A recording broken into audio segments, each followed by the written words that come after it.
Well, good evening, gardeners. It's Lauren from Till and Trowel, and welcome to Off-Season Sundays. It's my short time series during the off-season when we talk about gardening things that you can do even when you can't get outside and actually do planting. Here in Kansas, which is the middle of the United States, kind of the middle both north-south and east-west, it's pretty cold. We've had some cold days and some not so cold days, maybe up to the 40s on the not so cold days. But definitely no gardening. It's the ground's pretty frozen. So today we're going to look at some seed catalogs. I know you have some. I know you've gotten some. So let's take a look and see what we can see in there. And one of the things I wanted to do was show you how I do the process of figuring out what variety to choose. Maybe it will help inspire you when you're picking a variety of a vegetable that you would like to grow. Okay, give me a minute here while I get all set up. Gotta change the camera angle so you can see what I'm doing. And I prefer to sit for this. So here we go. You can see I got my little seed holder here, my seed storage box here. Shadow's kind of rough on it, so. Ta-da! This is the one that I made for my blog post on how to store your seeds. Anyway, we're not here to talk about the seed storage. We're here to talk about the catalogs.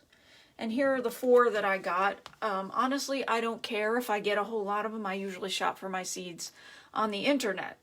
But I really enjoy getting the seed catalog. They're more fun than just simply a list of things that you can buy. They often have articles about the different vegetables and plants and flowers that you can grow. So I'm sure you've heard of burpee. It's one of the most famous ones in the United States, and it's one of the oldest. Yes, they're quality plants. I have bought from burpee. I wouldn't say it's my go-to, but sometimes they have things that other seed catalogs don't. So it's kind of nice to have that available. Also, burpee has a lot of flowers. I tend to be a vegetable gardener, as if you follow my postings and everything, it's predominantly about vegetables. But, let's see, can you see? Yes, that's a little better. It's predominantly about vegetables, but occasionally I'll want to plant some flowers by seed. They also have, of course, fruits, and these aren't seeds. They're usually starter plants or transplants. Not going to really talk about that today because I don't have space in my garden for planting planting fruits and having a patch. Let's see, I'm trying to get the lighting a little bit better for you. I think that's probably all right. You don't really need to read. I will read the text for you. Park seed is another one that I do. I like park seed. It's out of South Carolina. And what I particularly like about them, they have different varieties and they have smaller seed packets. For me, I'm a small-time gardener. I don't have a lot of space. I'm not putting in rows and rows, and I'm not going to market. So I really don't need these huge seed packets or even seeds by the weight where you get, a whole bunch of seeds, half a pound or a quarter pound of seeds. That's a lot of seeds. I put a bookmark here because I wanted to point out something. This is their couple of pages on tomatoes. If I hadn't mentioned before, I don't usually like to start my tomatoes from seed because you have to start them inside and take care of them. And honestly, it's a lot of work. It's not the end of it. I mean, it's not killer amount of work, let's put it that way, but it takes some effort, and you got to pay attention to them and make sure they have the right conditions so they grow. And also, I really enjoy going to the garden shop and buying my transplants there. Anyway, but I thought I'd point out a few things about the tomatoes. They talk about the different types here. The determinate, indeterminate, and indeterminate short internode types, which I guess is somewhere between these two. I shouldn't say I guess, that's what it says. But that is quite a name for it. Indeterminate short internode types. Anyway, what I wanted to point out was often the descriptions of each tomato will have like little letters after it. And that is an indication of what types of diseases the seeds and the plant will be resistant to. And then this one had a really nice little table of the abbreviations. So, like for example here, Better Bush Hybrid says resists FI and V. And FI stands for Fusarium races. It's a type of tomato disease. And V stands for Verticillium wilt, another tomato disease. Honestly, I don't know all of these diseases in great detail. Pretty much, if my tomatoes are starting to have a problem, I will try to figure out what disease it is, and then next year, try a variety that's resistant to that disease. So, cool. We have Look Through Park.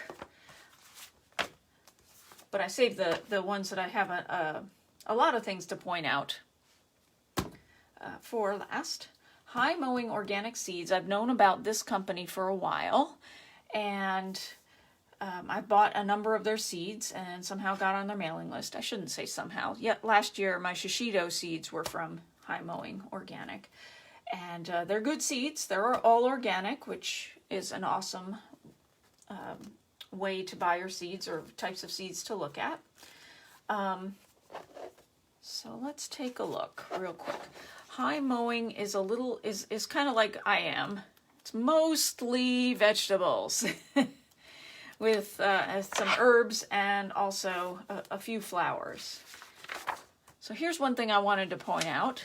Can you see that? I need to bring it into the light. Parsnips. Have you ever eaten parsnips? It's not a real popular vegetable here in the United States. They look like white carrots, but they're a little bit sweeter. And, you know, I enjoy buying them and eating them. They're kind of weird. This Lancer parsnip right here kind of shows that they're sharply tapered. So if you're peeling them, you've got this big wide end and then it gets to a skinny end really fast. It's kind of awkward to peel those things. The thing I wanted to point out is people tend not to grow these things because it takes 120 days for this to go from seed to maturity. Compare that with some of your carrots, which take 50 or 60 days. So, gosh, you know, you gotta take up a lot of room in your garden for parsnips if you want to grow them.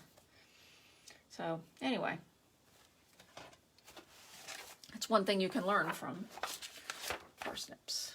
And here's another thing that I want to highlight from High Mowing Seed. Look at this. They have certain little packets that they've put together for particular types of gardens. Here's your container garden collection, your garden starter collection, which is a simple way to start your garden, and they have some of the most popular and easiest to grow vegetables, including bean, carrot, cucumber, beet, basil, radish, and a salad mix. There's an heirloom vegetable lovers garden, a bees garden, like pollinators, flowers that the bees like, kitchen herbs, summer of sunflowers, and easy salad greens. I think that's really clever. I've had in the back of my mind that maybe Till and Trowel can have their own little seed packet collection, but they've already done it. Pretty cool. High Mowing Seed is out of Wolcott, Vermont. And now we have Johnny's Selected Seeds. This is probably my favorite, at least at the moment. There are so many seed companies, and all of them have their pluses and minuses. But Johnny's is also, it's organic, and they also supply for like your farm production. So it makes me feel like I'm a real, I'm a farmer. I'm not just a gardener. Ha. let's point out a few things. So I've been considering changing the type of carrot that I grow. I grow a carrot called Yaya, which they have here, and they give you this information that it's similar to Nelson with more uniform roots and plant vigor. The 5.5 to 6.5 inch roots have a mild flavor and crisp, juicy texture with early sugar development. Strong, compact tops for bunching. So that's considering if, the compact tops, if you're bunching them to sell at the farmer's market, which of course I'm not doing, but for the most part, my experience has been great with these, except the flavor is not terrific. I find them a little bit, woody and root vegetable rather than sweet. Contrast those to the ones you get at the grocery store, and these just they're just not as sweet. So I'm considering switching the type of carrot. So let's see what else they have here. They have one called Adelaide, Aranca, the Yaya, of course, Mokum, and Napoli. I really like this comparison that they put in the catalog of the different types of carrots. So this is Yaya, that's Mokum, it's a little bit lighter orange, and then that's Napoli. Then they have what they call the main crop carrots. These take a little bit longer to mature. They have Narvik, Romance, Sugar Snacks, Atlas. They list one under storage type called Bolero. Not sure what that is all about. Oh, and then on the next page they have different colored carrots. Honestly, I like my carrots orange. I don't really need yellow carrots or rainbow carrots or black purple carrots or anything like that. It's just not my thing. I don't think they taste as nice as the orange ones. So I'm not that interested, but you might be. Anywho, so what I'm looking for is something that's similar size to Yaya, but advertised as sweet. What caught my eye was Sugar Snacks here. Long, slender roots, dark orange color, develops at an early stage. Tapered roots are sweet and tender, smooth, and a uniform 9 to 10 inch long. That is a big carrot. So here's the Sugar Snacks comparison, and it's a lot longer than these other ones here. Like the Yaya over on this side is about 5 inches long, and Sugar Snacks is about 9 inches long. It's also quite slender. Now we have pretty dense clay soil here in the garden, and I'm concerned that that might not penetrate the clay very well. So maybe I need another one. Let's see what Bolero has to say. Oh, Bolero's the storage carrot. So not so interested in that one. It says sweet complex flavor. I don't know. Narvik. How about that one? Extended harvest window. Highly marketable Nantes with excellent root appearance and quality. Similar to Yaya, but later maturity, stronger, more upright, dark tops. Dark orange roots are 6 to 7 inches long with a small core. Impressive storage potential. Okay, I liked the fact that it said it was similar to Yaya, but they didn't say anything about it being sweet. So I'm concerned about the flavor. So let's look down at Romance. Impressive flavor for a summer harvested carrot. The highly marketable deep orange roots average 6 to 7 inches long. Excellent uniformity. Consistently good flavor across soil types. Strong root attachment makes the medium-sized, healthy tops great for bunching. Okay, Romance sounds like a good one. Okay, so that's a potential that I might get some Romance carrot seeds.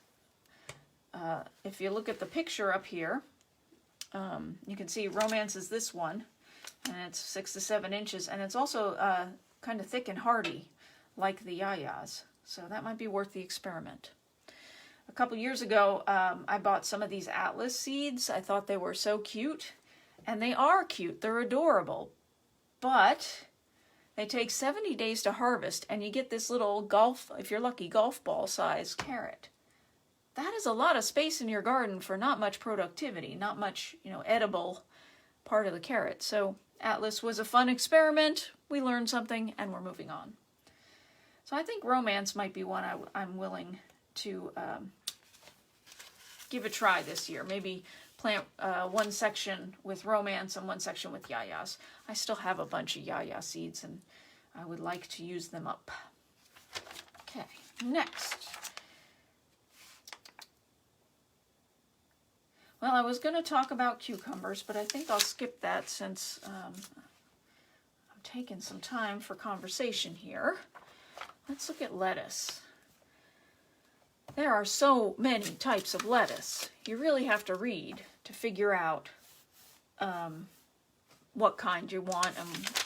And I mean, look at this. You've got all these leaf lettuces, and you've got these little baby mixes. You've got head lettuce, different seasons. Oh my goodness. There's a lot to figure out. I pretty much stick with the lettuces that I know have worked well and that I like the taste. You know, if you're starting from scratch and you really don't know where to start, I would highly recommend your black-seeded Simpson, which I didn't find it here. Your red sales, butter crunch, which is a butter lettuce. If you've ever seen in the grocery store, the living lettuce, it's a lot like that. That might even be butter crunch, but it's a lot like it. And the one iceberg that I've had luck with is this one called Crispino. It actually tastes really good. Unfortunately, the squirrels like it a lot, so I've had to cover them up, but once I covered them up, they did terrific. So I'm going to grow them again. And it's always fun to have a little bit of red lettuce. Let's see, there's a couple of different varieties here. Red Sales is one that's pretty easy to grow. Oh, there's your butter crunch. It's a butterhead lettuce. Looks like they've got a butterhead with some red on it too. Just adds for more interesting salad.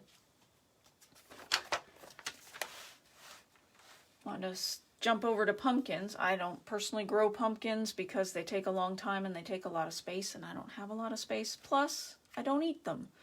Usually they're grown for ornamental purposes. Or at least that's what I would do. So what I like about Johnny's is they show you all these different varieties in a photograph right next to each other, kind of like the carrots did. So you can see all the way from this little tiny one down here called Jack of Hearts, and you can see that they have slightly different shapes. Like this Racer Plus is kind of spherical, while this Tom Fox almost has shoulders and it gets narrower at the bottom. Mellow Yellow is a yellow pumpkin. Neato. Ah, Swiss Chard. One of my faves. I still have plenty of seeds from last year, and I had really good success with the variety I had called Flamingo. But I want to show you the different varieties. They have Charbel, that's a red one. Then they have this mix called Bright Lights, which probably everyone has seen Bright Lights. Honestly, I've had trouble getting good results from Bright Lights. You know, one or two of them will do really well, and like some of the unusual colors like the oranges and yellows and whites, well, the white usually does okay, but the light pinks and that, they don't really grow that well. So I stay away from Bright Lights, even though it's the most popular. And here, of course, there's Ford Hook Giant, which is a white one, and that one's very prolific. This little one called Peppermint is adorable. It's got pink towards the root side and white up towards the leaves. So you can buy the different colors individually rather than the mix called Bright Lights. I will probably be sticking with the Flamingo one that I had bought. Basil. I am going to buy basil seeds this year. The main reason, I usually buy a transplant for basil, but this year I want some seeds because I'm planning to grow some small ones in pots to give away as gifts and give to friends and so forth. So there's a lot of basil out there. People like the flavor of basil. Got 4 pages on basil. Personally, I tend to stick with the traditional sweet basil types. in the past I have grown some of the Thai basil, and that does very well also. Highly recommend that if you like to use, if you like to do the Asian cooking, and you need those, like the basil that they'll use in particularly Thai food is where it really stands out. Look at this. This one's a one called Tuscany, and how big the leaf is. It's like it's like lettuce, basically. Crazy. I will probably stick with a good old Genovese kind, classic Italian. Authentic flavor and appearance. Tall, relatively slow to bolt with large green leaves about 3 inches long. Nice. So I'll probably get a pack of those seeds. And that's all I wanted to talk about for seeds. Also, here at Johnny Seeds, and a lot of the Burpee does too, have a section on tools and supplies. I mean, I get a real kick out of looking through this stuff. I don't need many of these supplies, but it is fun to look through and think about, ooh, what if I were a real producer? You know, because they've got cell trays, like 50 cells. That's 50 plants you can grow in here. You can start from seed. And then they've got the deep ones, and they have these little, they aren't little, they're propagation domes that create more of a greenhouse, high humidity environment for starting your seeds. Very helpful. They've got a little get started growing at home kit with 72 plug trays, 50 cell plug trays. They've got the domes that go over the trays, and they've got their own seed starting mix. This here, these are these devices that actually make little cakes of planting medium. So you don't need to actually have a pot for everything, for each seed. And you make these little blocks that you can pop in a pot or just put them in a tray, and you can start your seeds in that, and then you don't have to pull them out of a plant or anything, or out of a pot or anything. They've got lights, of course, grow lights, and different propagation rack kits here. Boy, you can spend a lot of money. Let's see, they're full-size seed lighting carts, you know, that hold up to 12 trays is $990. That's a lot of money. I don't need to do that. They've got these really cool different tools to work your soil. And then I am also fascinated on some of their planters and harvesters. This is a paper pot transplanting system. You put the tray that's set up with the plants in a specific way, and you drag this device along your rows, and it plops your plants right in the soil, evenly spaced. How about that? I would say that would be awesome for a large garden. For my tiny little plot, nah, not so much. Hose to work the soil and weeding, all kinds of neat tools. Let's see, the last thing, then they have a whole section on home garden favorites. So I really like that Johnny's has supplies for your farmers as well as your farmer wannabes like myself. So anyway, well, thank you for watching our discussion of seed catalogs. Most of these catalogs are free. If you go to their website, just do a web search for the name. You can put in your address and they will send them to you. There you go. Hi Mowing Seeds. Park seed. One of the ones that people around here really get a kick out of is Baker Creek heirloom seeds. They're specialty seeds. That's their niche, and they have a whole bunch of varieties that you don't find of all different vegetables and flowers, which is very cool. They make a beautiful catalog, and it probably costs a lot per catalog to make, so they actually sell their catalog. You can just go to their website for free. It's not the same, of course, as looking at a catalog, which is a lot of fun. So anyway, I hope you've enjoyed our conversation about seed catalogs and what you can learn about them and how you can use the information to pick the right variety for your garden where you are. Well, next week, I don't have a topic yet. I will actually be out of town, but I might be able to do a remote presentation for off-season Sundays. All right, well, you have a great week and keep on gardening. I will see you next time.